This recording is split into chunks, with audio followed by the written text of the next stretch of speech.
메리 크리스마스. 우리 프랑스어로는요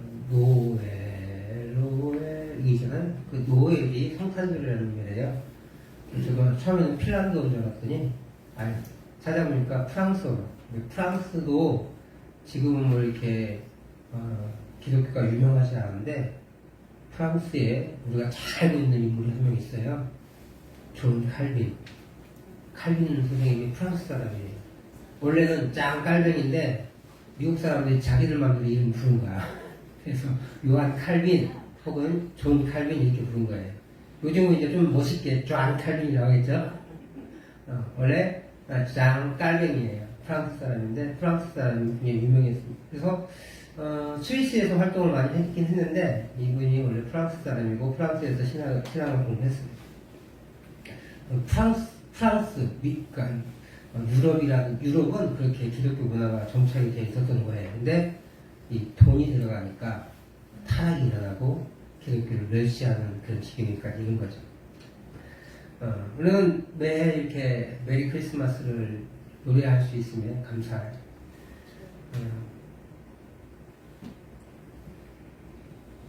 오늘 이 성탄의 첫 번째 증인이라는 제목으로 말씀 나누고자 하는데요. 분별함이라는 것에 대한 이야기를 해보려고 합니다. 제가 아는 목사님이 저에게 얘기해 주신 내용인데, 지금 시기가 이제 대학 입시가 결정되고, 합격자 발표가 뜨고, 우리 순천에 가면 이제 현수막이 막 붙어 있어요. 이번에는 서울대 수의학과를 들어갔다는 그런 현수막이 붙어 있다고 해요. 저는 아직 발견을 못했는데, 그렇다고 합니다. 그래서 지금은 어떤 대학에 들어갔다고 이런 것들이 이제 결과가 나타나고, 아직 다 또 시험 봐야 되는 사람들도 있어요. 근데 이분이 이제 고3이 돼가지고, 이 목사님이 고3이 돼서 대학 입시를 치러야 되는 거예요. 근데 그때는 수능을 먼저 본 게 아니고 예비고사를 먼저 봤잖아요. 우리 저희보다 한참 선배님이시니까. 근데 이제 그래서 이제 선생님이 학부모 상담을 해야 돼서 부모님을 모시오라고 했어요. 부모님 모셔가지고, 담임 선생님과 이 목사님의 아버님이 이제 면담을 한 거예요. 이 담임 선생님이 아버님한테 혹시 땡땡이 어디 대학을 넣으려고 하실까요? 이렇게 물어봤어요. 그랬더니 이 아버님께서 당당하게 서울대 법대 생각하고 있습니다.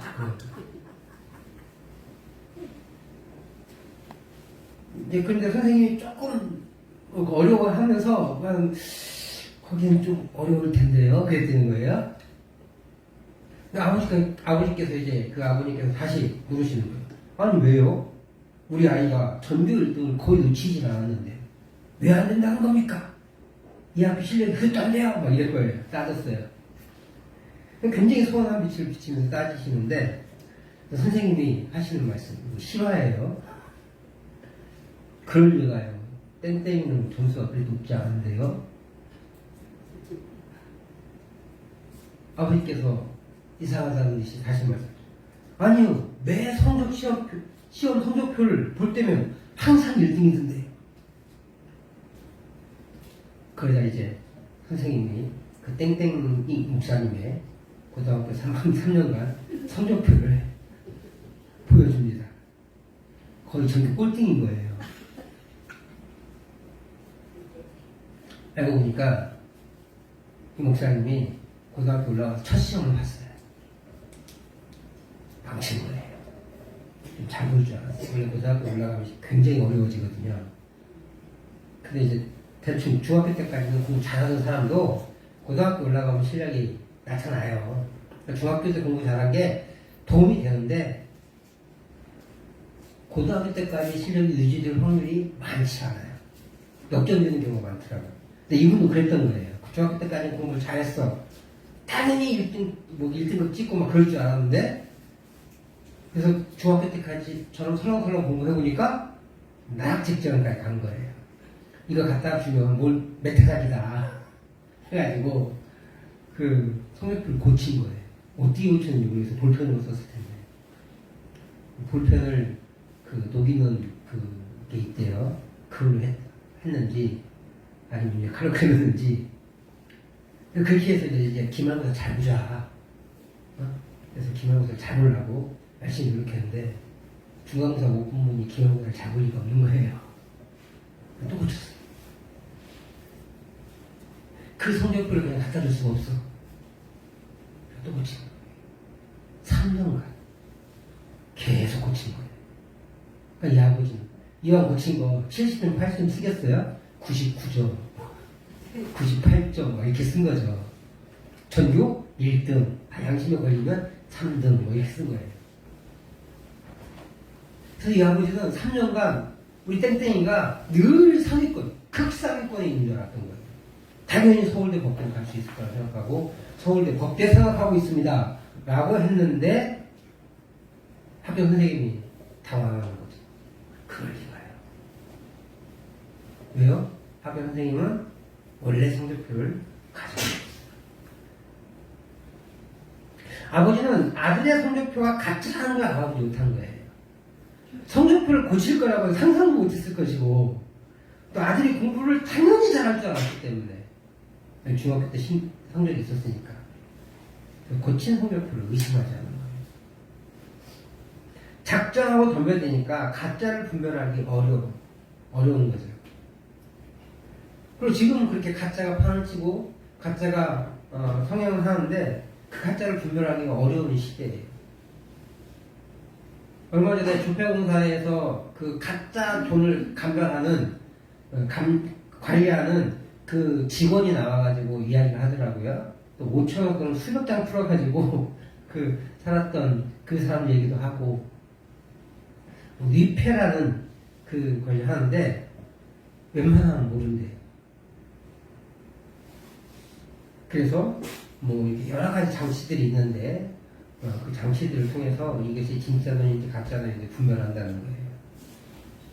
근데 오늘 나온 건 위패 감별사라는 분이 있는데 위패 감별사들이 주로 어떤 돈을 만지는지 아세요? 진짜 돈을 만져요. 그래서 진짜 돈의 감각을 가지고 착착착착 옮겨보면 나중에 느낌이 이상한데 쳐다보면 틀림없이 위패라는 거예요. 가짜 돈이라는 거예요. 그러니까 진짜를 가까이 하다 보면 그렇게 가짜를 분별할 수 있는데 작정하고 덤비면 그것도 몰라요. 영화에서 가끔 보면 그 조폐공사 갖고 그 동판을 빼오고 그리고 그 돈을 그 종이를 사용해서 그대로 만들어서 진짜 돈과 같은 가짜 돈이 유통하게 만든다는 뭐 그런 영화가 있잖아요. 작정하고 덤비는 시대에 가짜가 판을 치는 시기이기에 진짜를 알아보기가 더욱 어려워졌어요. 진짜를 계속 만나야 되는데 계속 가짜를 접하니까 이게 가짜인지 진짜인지 모르는 거예요. 위패 감별사가 위패를 만지지 않고 진패를 만지는 이유가 진패의 감정을 정확하게 알려고. 그래서 진짜 돈을 계속 가까이 하는 거예요. 위패를 계속 만져서 느낌을 찾으면 이건 위패, 이건 위패는 그러면 진짜 돈도 감각을 잃어버리는 거예요. 마찬가지로 가짜가 판을 치기 때문에 가짜와 늘 접촉하기 때문에 진짜가 진짜라는 것을 알아채지 못하는 경우가 우리 삶에 있다는 거예요. 오늘을 사는 우리는 이 가짜와 진짜를 구별할 줄 아는 힘이 있어야 돼요. 특별히 영적인 세계에서 그렇습니다. 심지어 교회 안에서도 가짜들이 성행하기 때문에 가짜를 판별해낼 줄 알아요. 많은 전문가들이 그래서 이분은 가짜다. 그래서 이단이라고 정죄하는 사람들이 있는 거예요. 그분들은 되게 누가 해요? 그 일에 대해서 깊은 연구를 가진 사람들. 그리고 어떤 분들은 거기에 빠져 있다가 진짜 성경을 읽기 시작하면서 이분의 가르침이 다른데? 라는 걸 느끼기 시작하는 거예요. 그러니까 그분이 돌아올 수 있었던 배경은 뭐예요? 성경을 자기 의지를 가지고 읽었었기 때문에. 그래서 우리 교단에 그 신천지 전문 목사님이 계세요. 근데 그분이 신천지 교육 디렉터였어요. 교육 담당이었다고. 근데 그분은 이제 성경을 읽을 수 있는 거예요. 성경을 읽으니까 신천지의 가르침이 틀리다는 걸 알고 그래서 그가 신천지를 빠져나오고 목회를, 신학을 했고, 그래서 우리 교단에 목사님이 되셔서, 신천지에 빠진 사람들을 설득하고 교화시키는 역할들을 훌륭하게 감당하고 계신 분이 계세요. 그분도 성경이라는 진짜를 만나니까, 그렇게, 그 신천지가 가짜라는 것이라는 것을 판명한 거죠. 오늘 성경은 성탄의 주님을 대하는 첫 번째 태도를 우리에게 보여주고 있어요. 주님이 탄생한 것은 아니지만 그분의 잉태를 알아보고 축복하며 찬양하고 있습니다. 오늘 이 첫 번째 증인의 모습을 통해 우리가 성탄을 어떻게 대하고 어떻게 기다려야 될지를 한번 생각해 보고자 해요. 어린 마리아가 약혼을 한 상태에서 성령의 잉태를 받았다는 고지를 받았어요. 작년에 설교했는데 기억하실지. 아마 이 여인이 매우 당황스러웠을 거예요. 우리나라가 지금 여자의 결혼 적령기가 몇 살 정도 돼요, 지금 30 넘어요. 여자들이 결혼하는 나이들이 30이 넘습니다.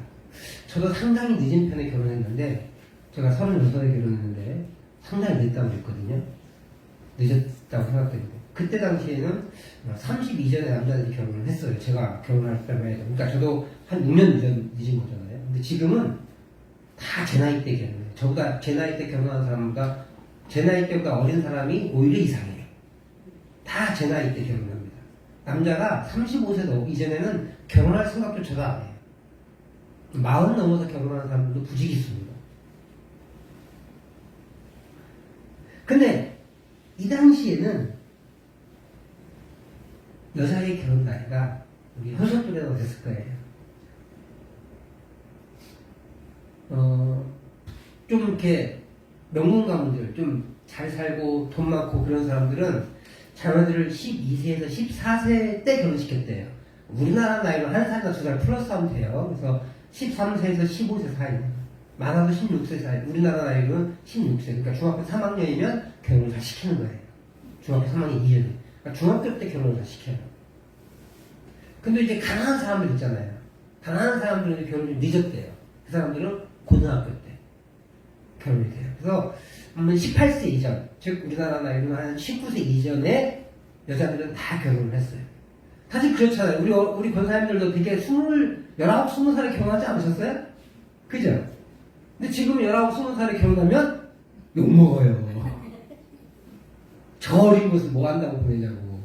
고등학교도 졸업하지 않은 미성년자들 보낸다고 이렇게 욕먹는 거예요. 근데 우리 어르신들만 해도 20살 넘으면 늦었다고 그러잖아요. 24살 넘으면 아이 뭐 창피스러워 그랬잖아요. 지금은 24살도 24살이면 대학교 졸업한 나이에요. 대학교 4학년이 23살이잖아요. 제대로 가면. 그러니까 대학도 졸업하지 않은 나이, 24살에 결혼한 사람은 거의 없어요. 근데 이 당시에는 아무리 늦어도 18세. 마리아가 가난한 집안이었기 때문에 아마도 12에서 14세보다는 16에서 18세 고등학교 나이 때 결혼했을 확률이 높다라고 칩니다. 그러면 아무리 늦어도 18세에 결혼하면 17세에 약혼을 한 거예요. 17세 나이에요. 고등학교 1학년이나 고등학교 2학년 좀 넘게 되지 않았을 거예요. 그 어린 나이에 이제 겨우 약혼해가지고 결혼을 준비하고 있는데 충격적인 소식을 들은 거죠. 그러나 그녀는 이를 받아들이며 신앙을 고백합니다. 그러니까 엄청나게 이 신앙이 고수예요. 사실은 신앙적인 성숙도가 훨씬 우리보다 높은 거예요. 우리 38절, 우리 오늘 본문 아니지만 누가복음 1장 38절을 같이 한번 읽어보도록 하겠습니다. 시작. 마리아가 이르되 주의 여종이오니 말씀대로 내게 이루어지이다 하매 천사가 떠나가니라. 그 수태고지를 그냥 그대로 받아들인 거예요. 내가 뭐 할 수 있겠습니까? 주님께서 그러시다면 네, 받아들이겠습니다. 하나님의 계획을 믿음의 고백을 통해 받아들입니다. 그럼에도 불구하고 어떻게 마음이 편할 수 있어요? 뭐지 이게? 어떤 거 있을까? 걱정도 되고 궁금하기도 하고. 근데 그때 또 어떤 게 생각나냐면 천사가 네 친족 엘리사벳도 임신했다라는 말이 기억난 거예요. 36절 말씀도 우리 같이 한번 읽어보도록 하겠습니다. 시작. 보라, 내 친족 엘리사벳도 늙어서 아들을 배웠느니라. 본래 임신하지 못한다고 알려진 이가 이미 6달이 되었나니. 아멘. 이 말이 아마 이 어린 마리아에게 위로가 됐을 거예요. 남자하고 동침도 안 했는데 결혼도 안 했는데 애기를 임신 배가 불러오는 이 미성년자를 사람들이 가면 놔두겠냐고요. 근데 결혼하고도 임신하지 못해서 그렇게 모욕을 당했던 이 엘리사벳님이 임신했다는 거예요. 아이고, 그것도 성령께서 알려주시니까 이분도 성령으로 잉태하셨나 보다 라는 생각을 가졌겠죠. 근데 엘리사벳은 알았을까? 아니, 몰랐을 거예요. 마리아는 신분의 차이가 있지만 친족 엘리사벳을 찾아가요. 근데 어디로 가냐면 유대산골로 갑니다. 빨리 갔대요. 단순히 재빠르게 움직였다기보다는 열망함을 가지고 급한 마음을 가지고 간 거예요. 유대산지로 갔대요. 유대산지. 근데 어딘지는 정확히 몰라. 근데 엘리사벳의 집이에요. 사가랴 제사장의 집인데 마리아는 어디 사는지 아세요? 나사렛에서 나사렛. 나사렛에서 요셉과 결혼하잖아요. 그러면 나사렛에 살았을 거예요. 동네 결혼하지 뭐 이렇게 서울 유학 가서 결혼하지 않았을 거 아니에요. 우리 어르신들은 되게 이렇게 동네 결혼했잖아요. 그죠? 근데 지금은 동네 결혼 잘 안 해요. 창피하다고. 지금은 그래요. 우리 멀리 떨어진 사람하고 결혼해요. 근데 예전에는 이웃 마을도 멀었어. 교통이 안 편했으니까. 동계 나가는데 지금 차로 7분이면 가요. 좀 과속하면 5분이면 가고. 근데 예전에는 1시간 걸렸잖아요. 순창이면 3시간 걸리는 거리예요. 걸어서. 조금 빨리 걸으면 2시간, 2시간 가요. 그죠? 순창 사람을 만날 일이 많겠어요? 좋겠어요? 없죠. 그러니까 5일마다 동계장에 쓰는 거예요. 근데 지금 동계장이 없어졌잖아요.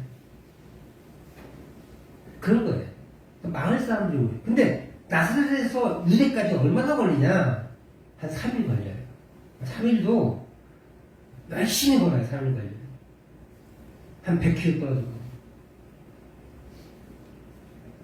근데 이 어린 여자아이가 혼자 가는지 즐거운지 알 수 없지만 3일 길을 걸어서 간다는 건 쉽지 않습니다. 지금처럼 길도 잘라있고도 아니고 거긴 강도대도 있고 또 강도에는 돈만 뺏기면 괜찮은데 몸도 뺏길 수 있잖아요.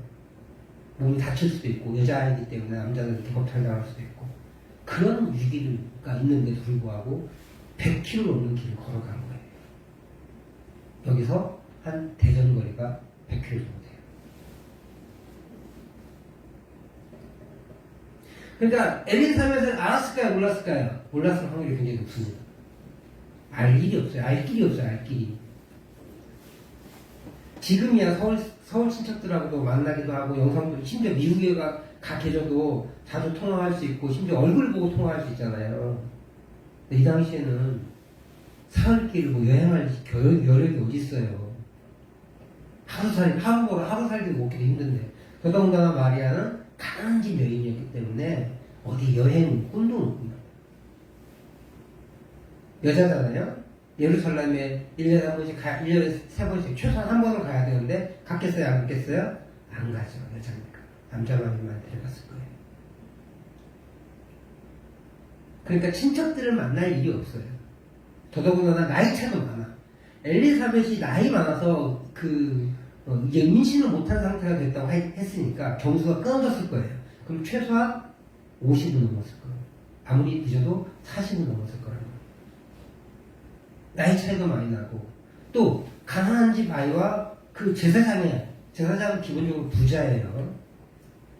제사장, 그래도 대제사장의 역할을 감당하는 그런 사가랴의 부인이었기 때문에 꽤 지위가 높았을 거예요.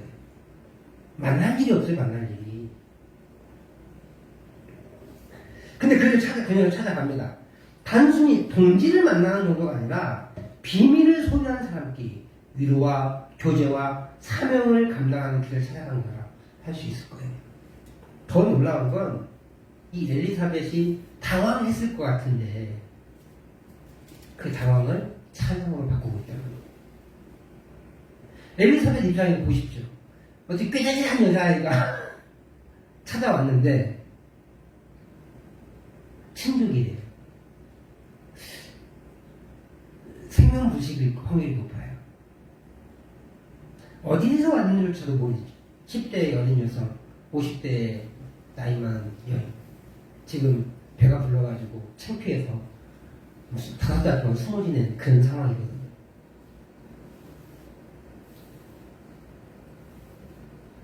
이 엘리사벳은 다시 말하지만 제사장의 부인이었고 마리아는 가난한 집안의 여자아이였어요. 나이 차이도 지위의 차이도 많이 났습니다. 그렇게 만나지 않았을지도 모르는 이 여자의 방문에 놀라웠을 거예요. 더군다나 아까도 얘기했던 것처럼 100km 이상 떨어졌기 때문에 왕래가 없었을 것이고 그런 집에 마리아는 찾아갔고 엘리사벳은 그 여자아이를 보자마자 복중의 아이가 발로 배를 차는 것을 보고 이것을 징조라고 여겨요. 우리 본문 41절에서 43절까지를 같이 한번 읽어보도록 하겠습니다. 시작. 엘리사벳이 마리아가 무난함을 들으매 아이가 복중에서 뛰노는지라 엘리사벳이 성령의 충만함을 받아 큰 소리로 불러 이르되 여자 중에 내가 복이 있으며 내 태중의 아이도 복이 있다. 내 주의 어머니가 내게 나오니 이 어찌된 일인가. 아멘. 이 엘리사벳이라는 일본 여인의 고백을 보십시오. 내 주의 어머니가. 아이가 엄마의 뱃속에 있을 때 바로 차는 현상이 있어요. 그죠? 우리 두 아이도 그랬던 것 같아요. 그래서 준서인지 현서인지 가물가물한데 이 발이 엄마의 배를 뿡 찼는데 튀어나온 거야. 이 발가락 모양이 보이는 거야. 그래서 제가 이렇게 잡으려고 했던 기억이 있어요. 얼마나 심하게 찼는지. 근데 임신 6개월 차에 그런 현상이 일어나나요? 기억을 더듬어 보시죠. 근데 그걸 느낀 거예요. 그러면 배찬다 배찬다 이러고 끝났을 거예요. 근데 이 여인은 어떤 의미를 받아들였냐면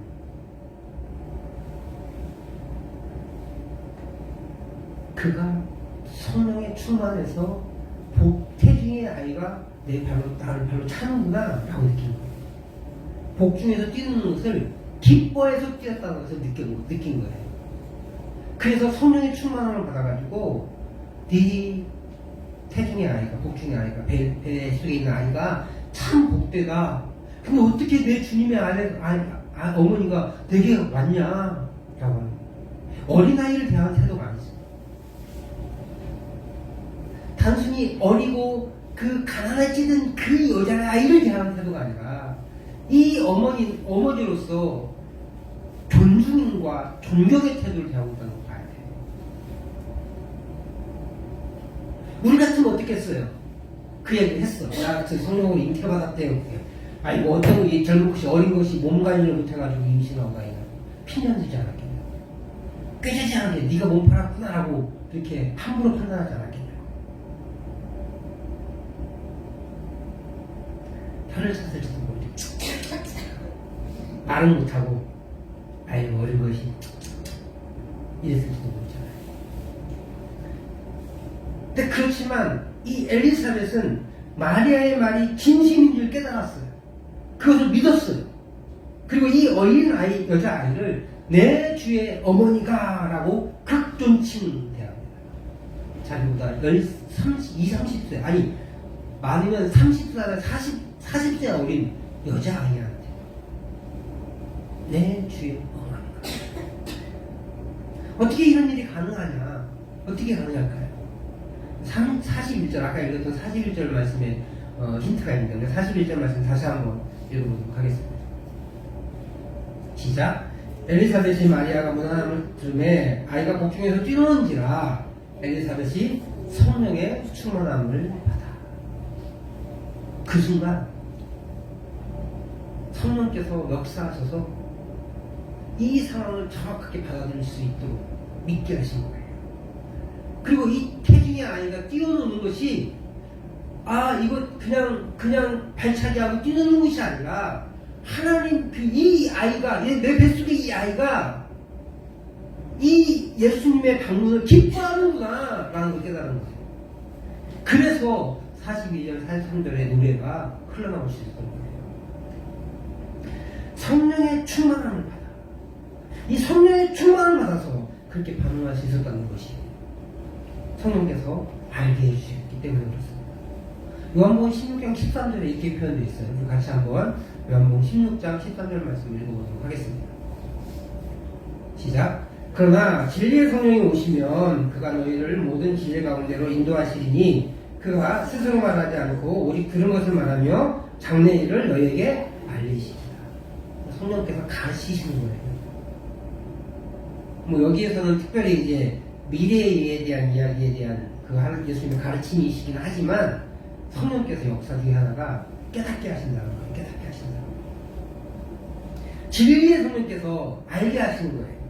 그러므로 성령의 충만함을 통해 우리는 우리의 행동의 방향을 정할 수 있어야 돼요. 엘리사벳은 나이가 많아서 임신했어요. 40대 혹은 50대, 40대 후반이나 50대 혹은 또 더 많게는 60대일 수도 있겠죠. 그때 임신했지만 그녀 역시 성령 충만했고 태중의 아이도 성령 충만하여서 주님의 오심을 감지할 수 있었던 거예요. 그렇게 성령의 충만을 받아 기쁨 후에 반응을 하였던 것입니다. 2000년을 지나 우리가 성탄을 맞을 때 연례 행사로 대하는 것이 아니라 성령의 충만함을 받고 대할 수 있기를 바랍니다. 에베소 5장 18절은 이렇게 우리에게 가르칩니다. 같이 에베소 5장 18절 말씀을 같이 읽어보도록 하겠습니다. 시작. 술 취하지 말라. 이는 방탕한 것이니 오직 성령으로 충만함을 받으라. 아멘. 그렇습니다. 우리가 받을 것은 술 취함이 아니라 성령의 충만함입니다. 우리가 받을 것은 어떤 세상적인 흥분함과 어떤 감성이 아니라 성령의 충만함이 한다는 거예요. 이 성령의 충만함을 받을 때 우리는 이 성탄의 계절에 어떻게 반응해야 할지를 알 수 있을 거예요. 앞서 얘기했던 것처럼 이 엘리사벳은 사실 5개월간 숨어지냈어요. 왜 사가랴의 집이 유대 산골이었는지 알 수는 없어요. 보통은 예루살렘 성전에 제사장계는 예루살렘 성 내에 거주하게 될 텐데 왜 한쪽 구석에 산골로 갔는지는 알 수 없어요. 아마도 정치적인 성향을 보이지 않으니까 사람들에게 무시당하고 멸시당해서 점점 가난하게 그 성 밖으로 빠져나가게 되지 않았느냐라고 추측할 수밖에 없어요. 그런 사가랴 제사장에게 성령이 찾아오신 거예요. 떵떵거리는, 그래서 그렇게 사람들이 추앙하고 막 그렇게 부유하게 사는 그런 제사장을 찾아간 게 아니라, 하나님이 택하신 게 아니라 정직하고 겸손하고, 그래서 정치적으로 밀려나가서 저쪽 유대의 한 구석에 처박혀 산골에 지내고 있는 그 사가랴를 찾아가셔서 하나님의 길을 예비하는 요한의 너 중에 내 아내에게 잉태될 거다라고 고지를 받았고, 그것을 믿지 못하자 하나님이 입을 통해서 벙어리가 되게 하셨어요. 그리고 신기하게도 그 둘 사이에서 이 아이가 임신되었고, 근데 그것이 어떤 남편이 말은 안 하잖아요.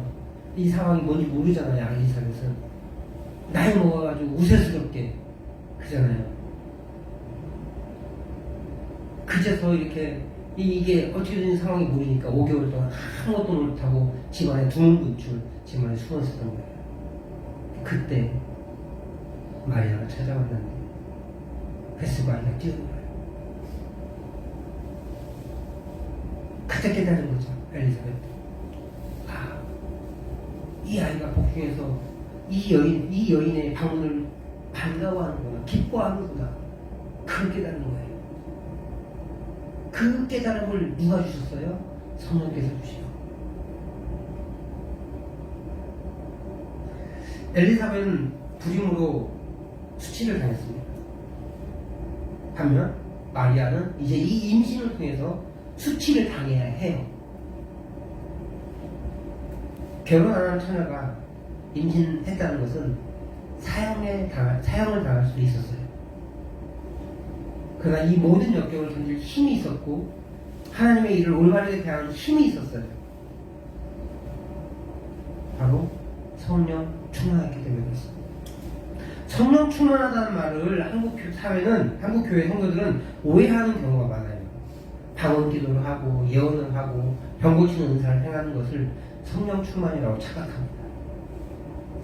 이것이 성령 충만의 모습일 수는 있어요. 하지만 아닐 수도 있어요. 사실 성령 충만은 이렇게 엄청난 사건이 터지기도 하지만 이런 뭐 방언도 하고 예언도 하고 병 고치는 은사 뭐 이런 것들도 주시기도 하지만 그러면 모든 사람이 성령 충만을 받을 수 없는 건가요? 그것도 있지만 사실 성령 충만은 삶의 작은 것에서 나타나는 거예요. 하나님의 일이 하나님의 일 되게 그것을 있는 그대로 받아들이는 것이 성령 충만을 받는 길이에요. 그리고 그것을 오늘 본문 45절은 뭐라고 표현하고 있느냐? 믿음이라고 표현하고 있어요. 같이 45절 말씀을 읽어보도록 하겠습니다. 시작. 주께서 하신 말씀이 반드시 이루어지리라고 믿은 그 여자에게 복이 있도다. 이 두 여인, 한 여인은 직접 들은 건 아니에요. 그래서 성령의 잉태도 아니야. 남편과 잠자를 했을 뿐이에요. 근데 잉태됐는데 어쩌면 5개월간 숨어 지내던 그 기간 동안에 어쩌면 하나님의 능력을 이해하지 못했을 수도 있어요. 하나님의 섭리를 이해하지 못했을 수도 있다는 거예요. 아니면 사가랴가 석판할 수도 알려줄 수도 있겠지만 모를 수도 있었다는 거예요.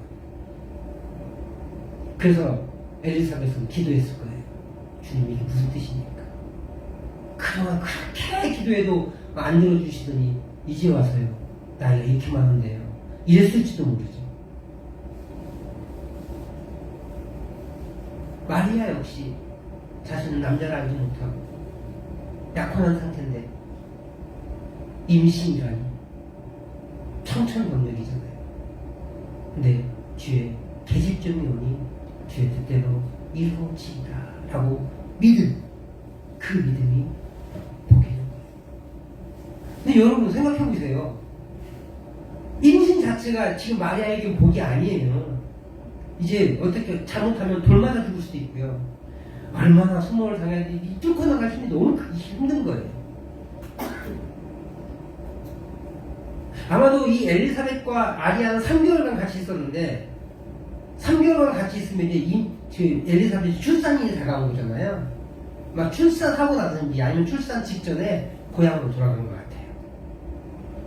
근데 임신 3개월 때면은 또 위험할 때잖아요. 그 위험한 길을 또 뚫고 고향으로 돌아가는 거예요.